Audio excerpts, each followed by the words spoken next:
Hey guys, welcome back. तो बहुत दिनों के बाद मैं आज क्लास 11th का सेकेंड लेक्चर डालने जा रहा हूँ। लगभग 8 से 9 महीने हो गए थे और कुछ पर्सनल रीज़न के कारण और कुछ टेक्निकल रीज़न के कारण मैं नहीं डाल पा रहा था वीडियो। लेकिन हाँ, क्लास 12th का जो लेक्चर्स है वो कंटिन्यू अपलोड हो रहे हैं अभी। तो मैंने सोचा कि चलो अब 11th का भी शुरू कर देते हैं जो छूटा था तो क्लास 11th का जो चैप्टर नंबर फर्स्ट था फिज़िकल वर्ल्ड, मैं वो बता रहा था। और उसमें मैंने लेक्चर नंबर 1 में बताया था कि फिज़िक्स में हम जो भी चीज़ें पढ़ते हैं उसको एक सिस्टमेटिक ढंग से पढ़ते हैं, जिसे हम कहते हैं साइंटिफिक मेथड, जिसमें हमने 6 प्रोसेस देखा था कि किस तरह से हम फिज़िक्स में किसी भी फिनोमेना को पढ़ते हैं। जैसे पहला था हमारा ऑब्जर्वेशन, कि किसी चीज़ को हम सबसे पहले ऑब्ज़र्व करते हैं। फिर दूसरा था हमारा कंट्रोल्ड एक्सपेरिमेंट, जिसमें हम उस चीज़ को अपने लैब में एक्सपेरिमेंट करते हैं। फिर हम मैथमेटिकल मॉडलिंग करते हैं, उसके बाद हम उसका प्रेडिक्शन करते हैं। फिर वेरिफिकेशन होता है थ्योरी का और फॉल्सिफिकेशन होता है। तो ये 6 टॉपिक, ये जो 6 पॉइंट था वो मैंने बताया था इसी पिछले वाले लेक्चर में। जो पहला लेक्चर था वो था साइंटिफिक मेथड। अब मैं आगे बढ़ता हूँ और इससे थोड़ा सा आगे बढ़ेंगे तो एक छोटा सा एक वर्ड मैंने यहाँ पे लिखा, आप देख सकते हैं, there is no final theory in science. कहने का मतलब है कि साइंस में कोई भी एक परमानेंट या फाइनल थ्योरी नहीं होती है। मेरा कहने का मतलब ये है कि अगर किसी ने एक लॉ या एक प्रिंसिपल बनाया तो वो ये नहीं कह सकता कि मेरा लॉ या मेरा प्रिंसिपल जो है वही सही रहेगा और बाकी लोग अगर कोई इसको अपोज करेंगे तो वो गलत है, या मेरे थ्योरी के ख़िलाफ़ है वो गलत है। तो ऐसा नहीं हो सकता। साइंस में जितना चाहे उतना प्रिंसिपल आ सकता है, जितना चाहे उतनी थ्योरी आ सकता है। उसमें हम मना नहीं कर सकते एक दूसरे को कि आपका थ्योरी गलत है या आपका सही है। इसीलिए साइंस में कोई भी फाइनल थ्योरी नहीं होता है। जैसे मैं एग्जांपल से मैं समझाना चाहूँगा आपको कि शुरू में क्या होता था। लगभग 500-600 साल पहले, जिस टाइम कोपरनिकस और गैलीलियो, टाइको ब्रे, ब्रूनो, इस सब का समय था, तो उस समय ये माना जाता था कि जो सन है और बाकी प्लैनेट जो हैं वो अर्थ के चारों ओर घूमते हैं और अर्थ जो है बीच में सेंटर में है। उस टाइम ये जियो सेंट्रिक थ्योरी चला करता था चर्च में, और यही पढ़ाया जाता था यूनिवर्सिटी में, स्कूलों में। लेकिन जब निकोलस कोपरनिकस ने ये बात बताया कि नहीं, सन बीच में रहता है और प्लैनेट और बाकी स्टार्स जो है वो अलग मूव करते हैं, और मतलब सन के चारों जो प्लैनेट्स हैं वो मूव करते हैं, बाकी सन बीच में रहता है, अर्थ बीच में नहीं रहता है। तो उस टाइम चर्च ने उसको अपमान माना। बहुत लोग उसके मतलब खिलाफ हो गए कि ये आपने क्या कह दिया, जो हम सदियों से पढ़ते आ रहे हैं, जो सदियों से चलती आ रही है, उसको आप गलत बोल रहे हैं। तो उस टाइम उनको जेल भी भेजा गया, उनको गलत ठहराया गया। इसी तरह गैलीली ने भी कोशिश किया।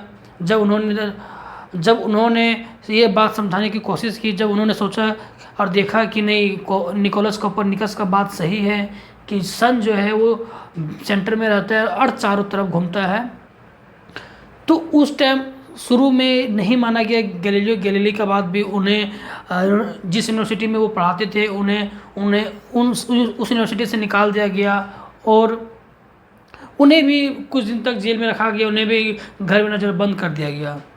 लेकिन जब बाद में गैलीली ने टेलीस्कोप बना के ये दिखाया लोगों को, और ये चर्च को दिखाया, सभी पूरी दुनिया को दिखाया कि देखिए किस तरह से मून जो है वो सैटर्न, जो शनि ग्रह है, जुपिटर के चारों ओर किस तरह से, मतलब बृहस्पति ग्रह के चारों ओर घूम रहे हैं। तो ये डिटेल्स में आप पढ़ेंगे आगे कि ये कैसे क्या क्या हुआ था। लेकिन उस टाइम फिर सबको मानना पड़ा कि नहीं, कोपरनिकस और गैलीलियो का बात जो है वो सही है और हम लोग जो मानते आए थे शुरू से वो गलत है। तो देखिए कि इसका थ्योरी बदल गया। इसी तरह बहुत सारी थ्योरी जो है साइंस में वो शुरू में बना लेकिन बाद में गलत हो गया।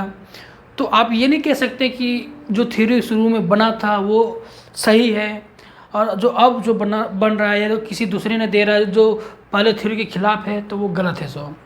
देखिए मैं इसको एक और एग्जांपल से समझाना चाहूँगा। जैसे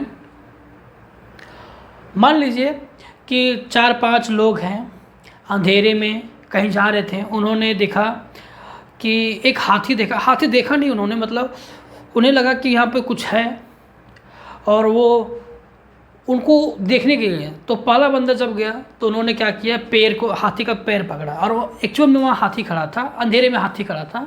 तो पहला बंदा गया, हाथी का पैर पकड़ा, तो उन्होंने बताया कि हाथी जो एक खंभे की तरह होता है। दूसरा बंदा गया, उन्होंने हाथी का जो कान है उस पर हाथ फेरा, तो उन्होंने बताया कि नहीं, हाथी खंभे जैसा नहीं, हाथी चौड़ा होता है एक प्लेन की तरह। तीसरा बंदा गया, उन्होंने देखा, उन्होंने क्या टच किया, सूंड को टच किया, उन्होंने देखा कि उसका सूंड मुड़ा हुआ होता है। ये हाथी का जो बनावट होता है वो एक मुड़े हुए कर्व की तरह होता है, जिसमें शुरू में मोटा होता है, बाद में पतला होता है। तो क्या कर रहे लोग, देख रहे हाथी को ही, समझ रहे हाथी को ही, लेकिन क्या है, कोई इस पार्ट को देख रहा है, कोई इस पार्ट को देख रहा है, कोई इस पार्ट को देख रहा है, कोई उसका पैर को देख रहा है, कोई इसका कान को देख रहा है, कोई इसका सूंड को देख रहा है, लेकिन देख किसको रहा है, वो हाथी को ही देख रहा है ना। तो ऐसे ही फिजिक्स में भी होता है कि लोग लाइट के बारे में पढ़ते आए हैं। शुरू में न्यूटन ने बताया कि लाइट जो है एक गोली की तरह चलती है, उन्होंने एक थ्योरी बनाया जिसको हम कॉर्पुस्कुलर थ्योरी कहते हैं। बाद में वो थ्योरी गलत हो गई जब हाइजेन और यंग्स ने अपना एक्सपेरिमेंट करके ये बता दिया कि नहीं, लाइट बुलेट की तरह यानी गोली की तरह ना चल के वो एक वेव की तरह चलती है। तो हाइजेन ने अपना वेव थ्योरी दिया, तो न्यूटन का थ्योरी गलत हो गया। फिर बाद में मॉडर्न फिजिक्स आया, क्वांटम फिजिक्स आया, उस टाइम अल्बर्ट आइंस्टाइन ने ये प्रूव कर दिया कि नहीं, लाइट जो है वो एक पार्टिकल का नेचर भी शो करता है, पार्टिकल की तरह भी चलता है। तो ये माना गया कि लाइट दोनों के नेचर का होता है, पार्टिकल नेचर का भी होता है और वेव नेचर का भी होता है। तो इससे ये पता चल रहा है कि फिजिक्स में हम ये नहीं कह सकते कि जो न्यूटन कह के गए थे या फिर जो हाइजेन ने कहा के चले, वो जो थ्योरी दे के गए थे वही सही है या फिर वही गलत है। सो थ्योरीज बनती गई, थ्योरी डेवलप हुई, किसी थ्योरी को गलत ठहराया गया, कोई थ्योरी को सपोर्ट मिला। तो इस तरह से थ्योरी जो है गलत सही होता रहता है। लेकिन आप किसी एक थ्योरीज को आप सर्वर नहीं मान सकते कि यही जो थ्योरी न्यूटन ने दिया था या फिर जो थ्योरी आइंस्टाइन ने दिया था या जो थ्योरी हाइजेन ने दिया था वही क्या है, एक फिक्स थ्योरी है, बाकी सारे थ्योरी गलत है। तो ऐसा नहीं। हाँ, ये सब चीज़ के बारे में आप बाद में जाके पढ़ेंगे, जो जितना चीज़ मैंने एक्सप्लेन किया हाइजेन के बारे में, यंग्स के बारे में, ये सब जाके आप आगे 11th-12th में पढ़ेंगे पूरा। बस मैं ये एक चीज़ समझाना चाह रहा हूँ कि ये जो वर्ड में लिखा हूँ कि there is no final theory in science, इसका एक ही मतलब है कि साइंस में कोई भी एक फाइनल थ्योरी नहीं है। जितना थ्योरी आ रहा है सबको आप वेलकम कीजिए, जितने लोग थ्योरी बना रहे हैं उसमें लॉजिक है, वेलकम कीजिए, उसको अपोज नहीं कीजिए आप कि आपका थ्योरी गलत है, मेरे थ्योरी को ये गलत बता रहा है तो आपका थ्योरी नहीं मानेंगे। ऐसा नहीं होता है, हर एक थ्योरी को आप एक्सेप्ट करना सीखिए, ये होता है साइंस में। तो इस वर्ड का ये मतलब था। अब आगे बढ़ते हैं हम लोग और अब देखते हैं प्रिंसिपल थ्रस्ट इन फिजिक्स, मतलब मेथड टू स्टडी फिजिक्स, कि फिजिक्स को पढ़ने का क्या मेथड है, कि फिजिक्स को हम कैसे पढ़ सकते हैं। जैसे हम इंग्लिश पढ़ते हैं तो इंग्लिश में क्या पढ़ते हैं, लिटरेचर पढ़ते हैं, जो लोग पहले लिख के गए थे उसको पढ़ते हैं। ग्रामर पढ़ते हैं तो ग्रामर के नियम पढ़ते हैं, उसको हम थोड़ा सा रट्टा मारना पड़ता है हमको। तो ये इंग्लिश पढ़ने का नियम होता है। इसी तरह हिंदी पढ़ने का नियम होता है, हिंदी में हम कहानियाँ पढ़ते हैं, उसमें भी हम व्याकरण पढ़ते हैं। तो ये हिंदी और इंग्लिश पढ़ने का तरीका होता है। इसी तरह अलग अलग सब्जेक्ट का अलग अलग तरीका होता है। तो क्या फिजिक्स पढ़ने का क्या तरीका है, फिजिक्स को हम कैसे पढ़ेंगे, किस थ्रस्ट का मतलब होता है जोर देना, भार, मतलब आगे जाके पढ़ोगे आप थर्मोडायनेमिक्स में कि थ्रस्ट क्या होता है, जब फोर्स लगता है उसको थ्रस्ट बोला जाता है, मतलब जोर। थ्रस्ट का मतलब होता है जोर। तो हम फिजिक्स में किस चीज़ पर जोर देते हैं, किस तरह से पढ़ते हैं फिजिक्स को, उस चीज़ को हम समझना चाहते हैं।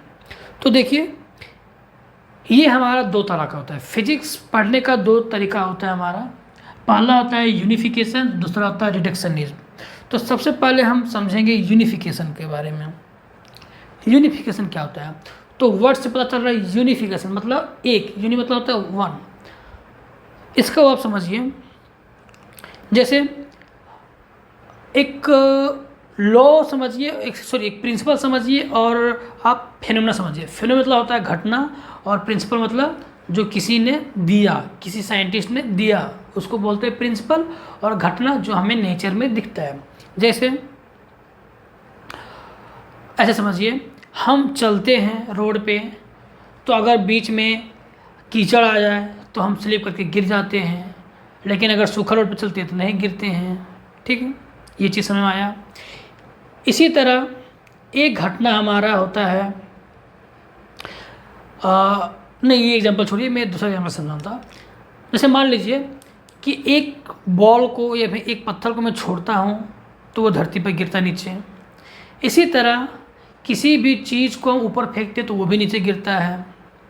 इसी तरह जब हम पानी को नीचे ज़मीन में ढालते हैं तो वो क्या होता है, नीचे चला जाता है, नीचे चलता चला जाता है, नीचे चलता चला जाता है, जब तक कि उसको अर्थ का सेंटर ना मिल जाए तब तक वो चलता चला जाएगा। आप गड्ढा करते जाइए, वो पानी जो है वो चलता चला जाएगा नीचे, जब तक कि वो अर्थ के सेंटर तक ना चला जाए वो नहीं रुकेगा। ठीक है, ये दूसरा फेनोमेना। पहला फेनोमेना क्या था, बॉल का गिरना ज़मीन पे। तीसरा फेनोमेना हम देखते हैं कि अर्थ जो है वो सन के चारों ओर घूमता है लेकिन गिरता नहीं है सन में। इसी तरह हम देखते हैं कि मून जो है, जो चांद है, वो पृथ्वी के चारों ओर चक्कर लगाता है लेकिन गिरता नहीं है। तो ये सारे क्या थे, फेनोमेना थे। तो हमने जब स्टडी किया, हमने ऑब्जर्वेशन करके उसको अपने लैब में स्टडी किया, तो हमें ये बात पता चला कि ये तीनों फेनोमेना में एक ही कारण है, और वो ये है कि जब कोई दो बॉडी आमने सामने रहेंगे, किसी एक फिक्स डिस्टेंस पे रहेंगे, तो वो एक दूसरे के ऊपर फोर्स लगाते हैं, जिसको हम बोलते हैं लॉज ऑफ ग्रेविटेशन, मतलब गुरुत्वाकर्षण के नियम। आपने क्लास 10th में भी पढ़ा होगा। ठीक है, तो यहाँ पे भी हम देख रहे हैं कि अर्थ एक बॉडी है, बॉल जो हम गिरा रहे हैं वो भी एक बॉडी है, तो अर्थ क्या कर रही है, उसको अपनी ओर खींच रही है। इसी तरह पानी, वो भी एक सब्सटेंस यानी बॉडी है, बॉडी नहीं आप सब्सटेंस बोल सकते हैं, तो अर्थ उसको अपनी ओर खींच रहा है। इसी तरह सन जो है वो अर्थ को अपनी ओर खींचता है, लेकिन वो घूम रहा है, गिरने नहीं देता है। और क्यों नहीं गिरता है वो आगे जाके डिटेल्स में पढ़ेंगे, लेकिन गुरुत्वाकर्षण के कारण ही वो क्या घूम रहा है, वो बाहर नहीं जाता है।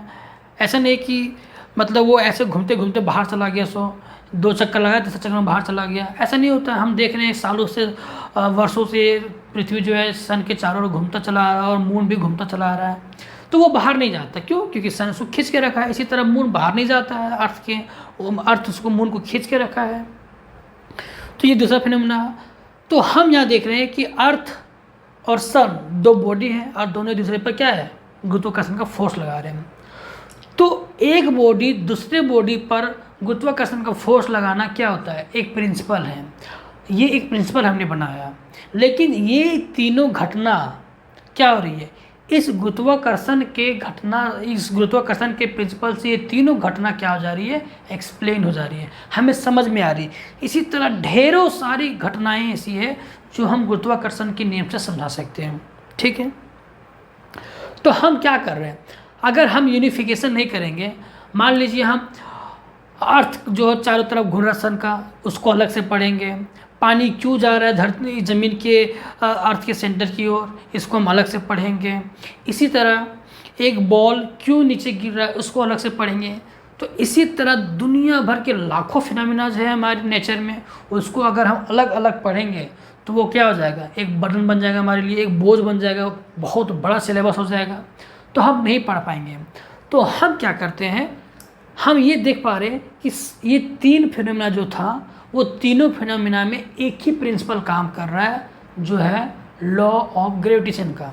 तो हम क्या करते हैं, हम उन तीनों फिनोमेना को याद नहीं रखते हैं, हम सिर्फ उस प्रिंसिपल को याद रखते हैं जिस प्रिंसिपल से ये तीनों फिनोमेना क्या हो जा रहा है, एक्सप्लेन हो जा रहा है, समझ में आ रहा है, दूसरे को हम समझा सकते हैं हम, तो वो सिर्फ एक प्रिंसिपल याद रखते हैं। तो हमने क्या किया, तीन फिनोमिना को यूनिफिकेशन करके यूनिफाई करके वन कर दिया। दैट्स यूनिफिकेशन, इसी को यूनिफिकेशन कहते हैं। इसी तरह बहुत सारे लॉज है, जैसे मैंने अभी कुछ देर पहले बताया था कि जब हम चलते हैं ज़मीन पे तो हमारा पैर जब कीचड़ आता है स्लिप कर जाता है, लेकिन सूखा हुआ रास्ता पे स्लिप नहीं करता है। इसी तरह जब पैर और ज़मीन के बीच में ऑयल आ जाता है या फिर केला का छिलका आता है तो हम गिर जाते हैं।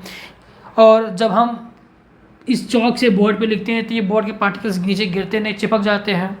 तो इनके पीछे का फिनोमेना हमने देखा, तो ये है electromagnetic force. Electromagnetic force 12th में पढ़ेंगे हम लोग क्या होता है।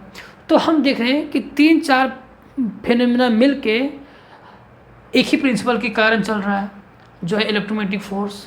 फ्रिक्शन वाला जो हम चल रहे हैं रोड पे, वो फ्रिक्शन वाला फोर्स है। यहाँ फ्रिक्शन वाला फोर्स में क्या होता है, हम फ्रिक्शन तो कहते हैं, लेकिन वहाँ पे क्या हो रहा है, हमारा पैर का और रोड का जो पार्टिकल होता है, इलेक्ट्रॉन होता है, वो एक दूसरे के पकड़ के रखते हैं इलेक्ट्रोस्टैटिक फोर्स के कारण। तो वहाँ पे हम देख रहे हैं इलेक्ट्रोस्टैटिक फोर्स लग रहा है, यहाँ पे भी क्या हो रहा है, इलेक्ट्रोस्टैटिक फोर्स लग रहा है। इसी तरह जब हम अपने पेन को शर्ट में रगड़ने या अपने कपड़े में रगड़ने के बाद उसको हम बुरादा के नज़दीक ले जाते हैं, छोटे छोटे पार्टिकल्स के नज़दीक ले जाते हैं, तो वो उसको खींच लेता है। तो ये इन सारे फिनोमेना में हम क्या देख रहे हैं, हम ये देख रहे हैं कि इसमें एक ही प्रिंसिपल है, और वो क्या है, इलेक्ट्रोस्टैटिक का फोर्स। तो हम क्या किए, फिर से ये 3-4 फिनोमेना जो हमें दिख रहा था नेचर में, सबको ना याद करके हमने एक प्रिंसिपल याद कर लिया, क्या, इलेक्ट्रोस्टैटिक्स का फिनोमेना, ये प्रिंसिपल जो हम पढ़ेंगे कूलम्ब्स लॉ। 12th में जाएंगे जब कूलम्ब्स लॉ पढ़ेंगे तो वहाँ पे हम पढ़ेंगे इलेक्ट्रोस्टैटिक फोर्स क्या होता है और उसमें कूलम्ब्स लॉ क्या होता है। जिस तरह से लॉ ऑफ ग्रेविटेशन होता है ना, इसी तरह सेम कूलम्ब्स लॉ होता है। तो हम क्या किए, उन 3-4 फिनोमेना को फिर से हमने यूनिफाई करके वन कर दिया। तो हमारा अल्टीमेट गोल क्या होता है, क्योंकि हमारे नेचर में तो लाखों करोड़ों फिनोमेना दिख रहे हैं। आसमान में स्काई में हमारा ये रेनबो बनता है, इंद्रधनुष बन रहा है। इसी तरह हमारे जो सॉप बबल होते हैं, साबुन के जो बबल होते हैं, झाग होता है, उसमें हमें कलर्स दिखते हैं। तो इन सारे फिनोमेना के कारण एक प्रिंसिपल है। इसी तरह लाखों करोड़ों फिनोमेना दिखते हैं, लेकिन उनके पीछे कुछ ही प्रिंसिपल होते हैं। 100-200 प्रिंसिपल ही होते हैं जिनको हम पढ़ते हैं, और बाकी लाखों करोड़ों फिनोमेना को क्या कर लेते हैं, याद कर लेते हैं, समझ लेते हैं। यही होता है यूनिफिकेशन। हमारा अल्टीमेट गोल ये होता है कि हम चाहें तो इस दुनिया में जितना भी फिनोमेना है, हम चाहते हैं कि एक ही वो लॉ हो, एक ही वो प्रिंसिपल हो जिससे हम सारा एक्सप्लेन कर पाएँ। लेकिन आज तक हम वो चीज़ कर नहीं पाए हैं, ठीक है, नहीं कर पाए। लेकिन हमने क्या किया, उस चीज़ को जो लाखों करोड़ों में था उसको हमने कम करके 100-200 में कर दिया। तो लाखों करोड़ों पढ़ना आसान है या 100-200 पढ़ना आसान है। हम 11, 12, BSc, MSc, PhD में जाके जब पढ़ेंगे तो हम ढेर सारा लॉज पढ़ेंगे, लगभग 100, 200, 500 लॉज पढ़ लेंगे, प्रिंसिपल्स पढ़ लेंगे। लेकिन उन 100, 200, 500 प्रिंसिपल से लाखों करोड़ों हम क्या कर सकते हैं, फिनोमेनास को एक्सप्लेन कर सकते हैं। तो अगर हम एक नहीं कर पाएँ, पूरे यूनिवर्स में जितना भी फिनोमेना हो रहा है उसमें एक कारण हम नहीं ढूंढ पा रहे कि एक जो सारा फिनोमेना हो रहा है किस कारण से हो रहा है। हमारा अल्टीमेट गोल तो वही है कि एक हो जाए, ताकि हम एक ही प्रिंसिपल को याद रखें और इस यूनिवर्स के सारे फिनोमेनास को हम क्या कर ले, एक्सप्लेन कर ले, समझ लें। तो अभी तक हम वो अचीव नहीं कर पाए, हो सके फ्यूचर में हम कर लें। लेकिन हमने अभी क्या किया है, वो उस चीज़ को कम कर दिया। हमने बंडल्स में प्रिंसिपल्स बना लिए और उन प्रिंसिपल्स को याद कर लिया, और अलग अलग प्रिंसिपल से ढेर सारे कि ये एक प्रिंसिपल से हमने ये 100 फिनोमेनास को एक्सप्लेन किया, ये दूसरा प्रिंसिपल से हमने ये 200 फिनोमेनास को एक्सप्लेन कर दिया। इसी तरह ये तीसरे प्रिंसिपल से हमने 300 और फिनोमेनास को, क्या घटनाओं को मैंने क्या किया, एक्सप्लेन कर दिया। तो हमने क्या किया, एक बंडल बना के एक कम कर दिया, प्रिंसिपल बना के कम कर दिया। इसी को हम कहते हैं यूनिफिकेशन। मतलब कम से कम करते जाते हैं हम फिजिक्स में, हम बर्डन नहीं बनाते, बोझ नहीं बनाते हैं फिजिक्स में, ठीक है। ये हुआ हमारा यूनिफिकेशन, ठीक है। दूसरा हमारा है रिडक्शनिज्म। रिडक्शनिज्म मतलब रिड्यूस करना है। रिडक्शन मतलब होता है रिड्यूस करना, मतलब कम करना, काट के कम करना। जैसे एक एग्जांपल से मैं समझाता हूँ। वो एक बहुत अच्छा एग्जांपल है जो प्रदीप छत्रपाल सर भी समझाए थे, मैं वही एग्जांपल को ले रहा हूँ। जैसे आप ये देखते हैं कि पूरा मालगाड़ी भर भर के पूरा कोयला लेके जाता है थर्मल पावर प्लांट में, और आप देखते हैं कि उससे बिजली पैदा होता है। तो आपको ये समझना है कि कोयले से बिजली कैसे बनती है, आपको ये समझना है। और मैं आपको समझाना चाहता हूँ, क्योंकि कोयले से बिजली बनाना एक कॉम्प्लेक्स प्रोसेस होता है, मतलब थोड़ा लंबा प्रोसेस होता है। तो मैं आपको समझाना चाहता हूँ, तो कैसे समझाऊँगा? तो मैं आपको ऐसे समझाऊँगा। देखिए, मैं आपको कहूँगा कि कोयला जब पहुँचता है थर्मल पावर प्लांट में, तो उसको पाउडर के फॉर्म में बदला जाता है, और उस पाउडर के फॉर्म को जलाया जाता है। क्योंकि कार्बन में क्या होता है, ये कोयले में कार्बन होता है, और कार्बन जब ऑक्सीजन के साथ रिएक्ट करता है, उसमें केमिकल रिएक्शन होता है, तो वो कोयला जलने लगता है। ये हम तो देखते हैं अपने घरों में। तो उस कोयले को जलाने से क्या होती है? हीट पैदा होती है। मैंने कहा यहाँ तक आपको समझ में आया? आपने कहा जी हाँ, समझ में आ गया। तो इतना पार्ट आप समझ गए। फिर मैंने आपको समझाया आगे कि उस कोयले के जलाने से हम क्या करते हैं, पानी को हीट करते हैं। पानी को इतना हीट करते हैं कि वो पानी स्टीम में यानी भाप में बदल जाती है, और वो भाप में बदल जाने के बाद क्या करते हैं, उसको लो प्रेशर में एक पाइप से, एक पतली पाइप से गुजारते हैं, बहुत स्पीड से उसका प्रेशर हाई रखते हैं। मैंने कहा इतना समझ में आया आपको? आपने कहा बिल्कुल हाँ समझ में आया। 2 स्टेप मैंने समझा दिया। अब मैंने बोला कि अब तीसरा स्टेप सुनो। अब जब वो स्टीम हाई प्रेशर में उस छोटे पाइप से जाता है, तो हम क्या करते हैं, उस भाप को, उस स्टीम को ब्लेड्स में गिराते हैं। एक पंखे टाइप का ब्लेड होता है, यानी उस जिसको हम टरबाइन बोलते हैं, और उस पंखे पर उस भाप को गिराते हैं, जिसके कारण क्या होता है, वो बहुत तेज़ी से वो पंखा घूमने लगता है। और उस पंखे में हमने क्या किया, एक कॉइल को अटैच कर दिया है। ठीक है, ये हुआ थर्ड प्रोसेस। मैंने कहा आपको समझ में आया? आपने कहा जी बिल्कुल समझ में आ गया। फिर मैंने कहा कि जब वो कॉइल जहाँ घूमता है, मैंने उसके चारों तरफ क्या किया, मैग्नेट रख दिया, यानी चुंबक रख दिया। और लॉ ऑफ इलेक्ट्रोमैग्नेटिक इंडक्शन से हमें पता है कि जब किसी कॉइल को हम मैग्नेटिक फील्ड में घुमाते हैं, तो उस कॉइल में जो इलेक्ट्रॉन होता है वो दौड़ना शुरू कर देता है, जिसके कारण क्या होता है, इलेक्ट्रिसिटी पैदा होती है। मैंने कहा ये चौथा सिस्टम आपको समझ में आया? आपने कहा बिल्कुल समझ में आया। तो मैंने क्या किया, एक बड़ी प्रोसेस को मैंने छोटे छोटे टुकड़े में करके छोटा कर दिया, तब आपको समझ में आया। इसी को कहते हैं रिडक्शनिज्म। मतलब एक बड़े प्रोसेस को अगर मुझे समझाना है, तो अगर मैं एक लाइन में आपको समझाऊंगा ना, तो आपको समझ में नहीं आएगा, और उसको मैं छोटे छोटे करके समझाऊंगा ना, तो आपको समझ आएगा। जैसे केमिकल रिएक्शन के बारे में आप केमिस्ट्री में पढ़ते हैं थोड़े से, फिर आप स्टीम का बनना हाई प्रेशर में और लो प्रेशर में और हाई टेम्परेचर में उसको एक पाइप से गुजारना, ये आप थर्मोडायनेमिक्स में पढ़ते हैं, काइनेटिक थ्योरी में पढ़ते हैं।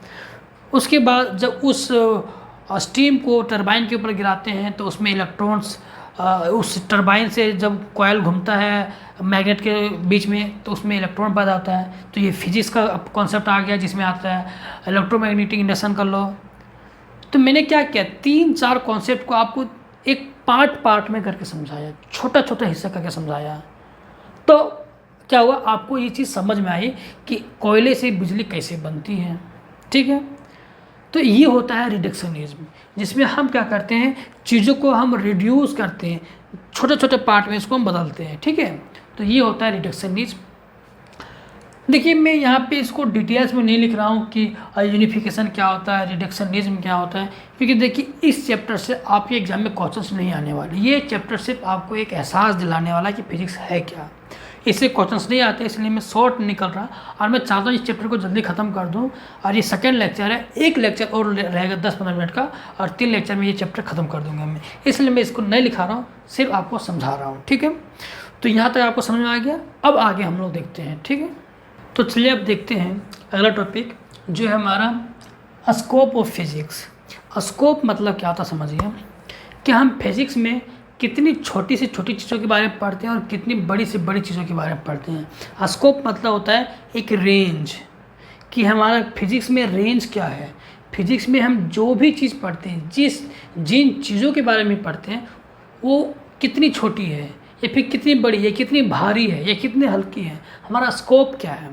तो देखिए फिजिक्स में हम सबसे छोटी चीज़ों के बारे में पढ़ते हैं, जो सबसे छोटी चीज़ होती है वो होती है इलेक्ट्रॉन, साइज ऑफ इलेक्ट्रॉन। और जो सबसे बड़ी चीज़ के बारे में पढ़ते हैं यूनिवर्स के बारे में, और यूनिवर्स का साइज़ क्या है 10⁻26 मीटर में है।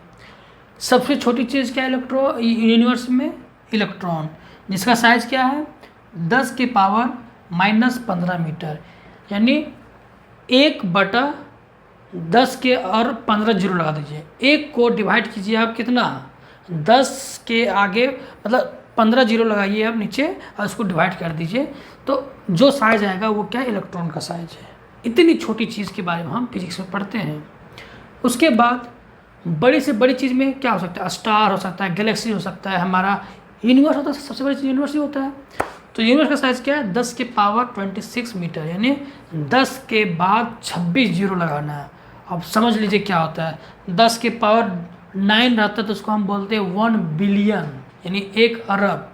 फिर 10⁻12 हो जाता है तो हो जाता है 1 ट्रिलियन। इसी तरह पता नहीं 10⁻26 को क्या नाम बोला जाता है, मुझे भी नहीं पता। तो इतनी बड़ी चीज़ के बारे में हम फिजिक्स में पढ़ते हैं, इतनी छोटी से लेकर इतनी बड़ी तक, ठीक है। तो टोटल स्कोप क्या हुआ साइज में 10⁻41, इसमें आप माइनस करेंगे तो 10⁻41 आएगा ना। यानी हमारा जो फिजिक्स का स्कोप है, जो रेंज है पढ़ने का साइज में, वो 10⁻41 है। इलेक्ट्रॉन से लेकर यूनिवर्स के साइज तक इतना बड़ा हर एक चीज़ पढ़ती है हम फिजिक्स के अंदर, ठीक है। इसी तरह मास में देखिए कि हम सबसे कम से कम, सबसे मतलब हल्की चीज़ के बारे में पढ़ते हैं, कौन सी चीज़ है वो, और सबसे भारी चीज़ के बारे में। तो जिस तरह सबसे छोटी चीज़ इलेक्ट्रॉन होती है तो उसका साइज भी जिससे कम है तो उसका वेट भी कम होगा, मास भी कम होगा।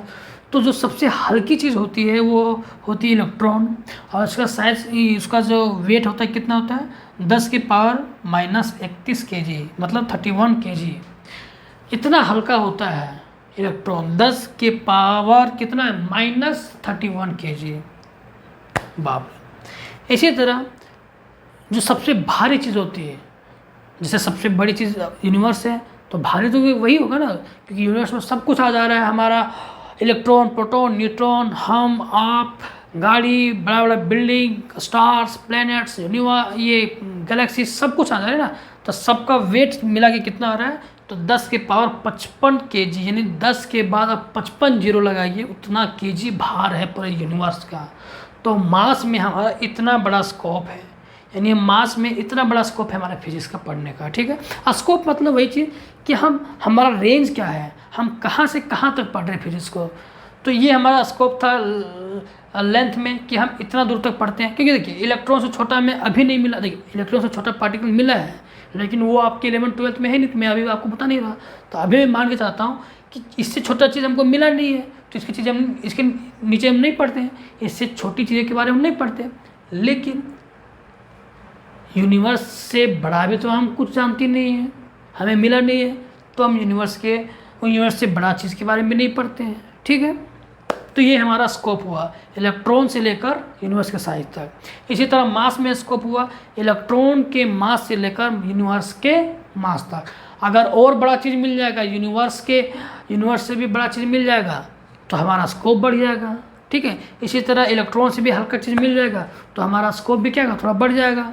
तो ये होता है हमारा स्कोप मास में। इसी तरह टाइम में क्या होता है, स्कोप हमारा टाइम में होता है 10⁻22 सेकेंड, मतलब इतना छोटा टाइम के बाद, 1 सेकेंड आप समझ सकते हैं, 1 2 1 सेकेंड बीत गया, इतना कम समय होता है। और उसमें भी क्या करना है 10⁻22 है, यानी 1/22 जीरो से आप क्या कीजिए, डिवाइड कीजिए, यानी 10 के बाद 22 जीरो लगा के आप उसको डिवाइड कीजिए। इतना छोटा समय आएगा जिसको आप फील भी नहीं कर सकते, समझ भी नहीं सकते। तो ये समय कहाँ आता है, जब लाइट 1 मिलीमीटर को ट्रेवल करने में, 1 मिलीमीटर डिस्टेंस ट्रेवल करने में लाइट जितना समय लेता है वो समय ये है, ठीक है।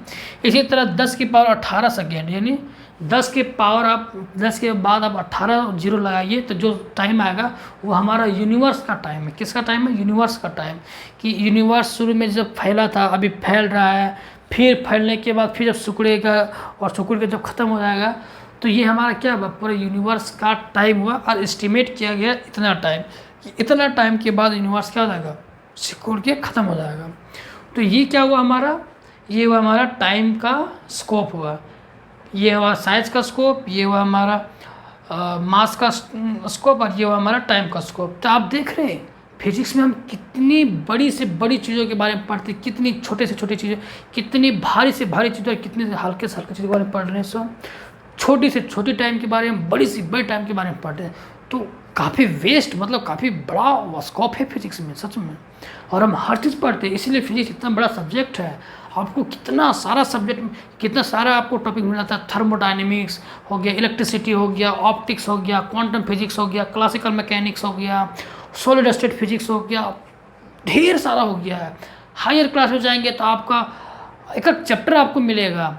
फ्लूइड डायनेमिक्स एक चैप्टर है, तो सेंट्रल फोर्स मोशन एक चैप्टर है, तो इलेक्ट्रिसिटी एक है, तो इलेक्ट्रॉनिक्स का एक अलग चैप्टर है। इसी तरह बहुत बड़ा स्कोप है ना फिजिक्स का, तो सब्जेक्ट में इसमें बड़े हैं। इसलिए सारे लोग एक ही सब चीज़ों को नहीं पढ़ पाते हैं, फिर वो स्पेशलाइजेशन बनते हैं एक चीज़ में जो उसको पसंद होता है। तो ये हुआ हमारा स्कोप, ठीक है। अब इसके बाद हम देखते हैं एक्साइटमेंट ऑफ फिजिक्स क्या है। उसके बाद हम इस आज के लेक्चर को ख़त्म करेंगे, फिर एक लेक्चर हमारा और बचेगा, उसमें हम पूरा ख़त्म कर देंगे इस चैप्टर को, ठीक है। तो चलिए देखते हैं एक्साइटमेंट ऑफ फिजिक्स क्या है। सो चलिए अब देखते हैं एक्साइटमेंट ऑफ फिजिक्स क्या है। सो तो एक्साइटमेंट मतलब क्या होता है, हम उत्सुक हो जाते हैं, एक्साइटेड हो जाते हैं, पूरा खुश हो जाते हैं। तो फिजिक्स में एक्साइटमेंट हमें कैसे मिलते हैं, तो The discovery, explanations, inventions on the principles of physics और excitement of physics। फिजिक्स के प्रिंसिपल्स को यूज करके जो हम इन्वेंशन करते हैं, जो हम नई नई खोज करते हैं, या फिर जो एक्सप्लेनेशन देते हैं नेचर के बारे में, उसे ही हम क्या कहते हैं, एक्साइटमेंट कहते हैं। जैसे हमने प्रिंसिपल के फिजिक्स को यूज़ करके एरोप्लेन बनाया। एरोप्लेन हमें क्या देता है, एक स्मूथ राइड देता है, मतलब एक हम उड़ के जाते हैं, जल्दी पहुंच जाते हैं, हमें मज़ा आता है, एक्साइटमेंट होती है हमें। इसी तरह हमने मोबाइल बनाया फिजिक्स के प्रिंसिपल को यूज़ करके। मोबाइल से आज हम ढेर सारे काम करते हैं। हमें बात करनी होती है तो हम तुरंत बात कर लेते हैं, हमें टाइम पास करने होते हैं तो हम म्यूजिक सुनते हैं, गेम खेलते हैं, वीडियोस देखते हैं, कॉमेडी वीडियोस, मतलब बहुत सारे। अभी हम तो अब क्या बोल सकते हैं, तो ढेर सारा काम होने लगा फ़ोन से, तो हम ये सब करते हैं। और ये सब क्या है, एक्साइटमेंट है फिजिक्स का। इसी तरह कंप्यूटर्स हमने बनाया। कंप्यूटर्स भी क्या करता है, हमें एक्साइटमेंट देता है। बहुत सारे काम हम कंप्यूटर्स में करते हैं। मतलब कहने का मतलब ये है कि फिजिक्स का प्रिंसिपल को यूज करके हम अपनी लाइफ को इतना आसान कर लेते हैं कि हमें मज़ा आता है। पहले हमें चल के जाना पड़ता था, हमें कहीं जाना होता था, एक जगह से दूसरी जगह मान लीजिए 50-60 किलोमीटर जाना होता था, तो हम पैदल चल के जाते थे और 7-8-10 घंटे में पहुँचते थे।